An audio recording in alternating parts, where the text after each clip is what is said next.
डॉक्टरनी एवढं सांगितलं आणि इथं काय शिबिर म्हणजे वेगळाच प्रकार आमच्याकडे वाटायचा. तिथं काय गोळ्या औषधं देणार, घरी पाठवणार. मग परत 1 वर्षाने खूप त्रास व्हायला लागला.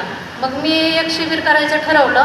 अकलूजला एक केलं. मी 5 वर्षापासून हे शिबिर करत आहे. तर माझा 6 महिने असा वेळ गेला की मी असं व्यवस्थित केलं नाही.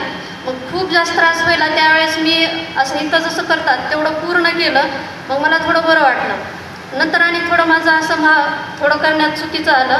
मग शास्त्रीजींना फोन केला. त्यांनी मला सांगितलं 21 दिवसाचं तुम्ही 3 वेळेस करा. एका वर्षात 4 टप्प्यात करायला सांगितलं. मग त्याच्यात मला खूप चांगला फरक पडला. आणि मग त्यांनी म्हटलं की माझं पहिल्या ह्याच्यात खूप वजन कमी झालं. मग त्यांना म्हटलं वजन खूप कमी होत आहे. मग त्यांनी ड्रायफ्रूट शेक दिला मला सांगितला. मग ते मी दररोज घेत होते. त्याच्यात माझं वजन पण वाढलं.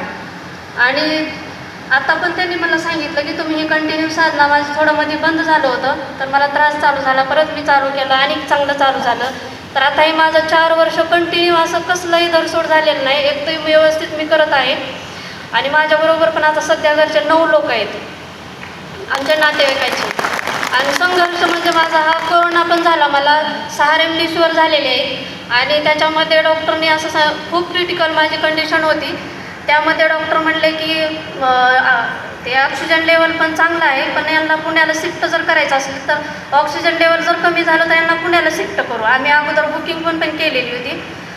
परत म्हणले असं कसं, सगळे पेशंट चांगले आहेत आणि हाच पेशंट कसं काय, यांचं 99 ऑक्सिजन कसं काय, 98-99 शेवटपर्यंत होतं. तर ते हे माझं ग्रीन ज्यूसमुळंच माझं ऑक्सिजन लेवल खूप चांगलं झालं. आणि ते ऑक्सिजन लेवलमुळं मी आज आत्ता सध्या उभी आहे. जर माझं ऑक्सिजन लेवल नसतं तर मी 6 दिवस पाणीसुद्धा मला नव्हतं, कसलंही पाणीसुद्धा नव्हतं. आणि इतक्या आजार, थंडी, ताप, मला टायफॉइड व्हायचा, परत सर्दी, खोकला, हे असे भरपूर आजार होते. आणि ह्या साधनेत आल्यापासून मी खूप चांगली आहे. हस के जीना है तो मानस योग साधना में आना है, रो के जीना है तो डॉक्टर के पास ही जाओगे. आणि ह्या साधनेचं सुख मी असं सांगू शकेन, सारे दुनिया के सुख एक तरफ, मानस योग साधना से जो सुख मिला मुझे वो एक तरफ आहे. इतकं माझ्यासाठी आहे. हे माझं सुख नाही आहे, माझ्या नातेवाईकांसाठी, माझ्या मिस्टरांसाठी, माझ्या सासूबाईंसाठी, माझ्या घरच्यांसाठी खूप मोठं सुख आहे. कारण ते मला घरच्यांचा बी इतका सपोर्ट आहे या साधण्याला. काय म्हणेल ते आणून देतात, मला असं मोडू देत नाहीत. बाहेरगावी जरी गेलं तर माझी कंटिन्यू साधना चालूच आहे.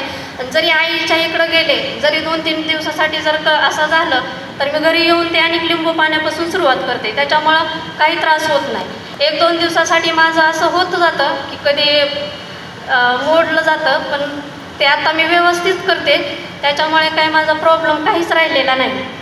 तर मला खूप चांगलं वाटतं ह्या साधनेत आल्यापासून. मी लॉकडाऊनच्या पहिलं ही साधना चालू आहे माझी आणि इथून पुढे अशीच चालू राहील, एवढंच मी सांगू शकते.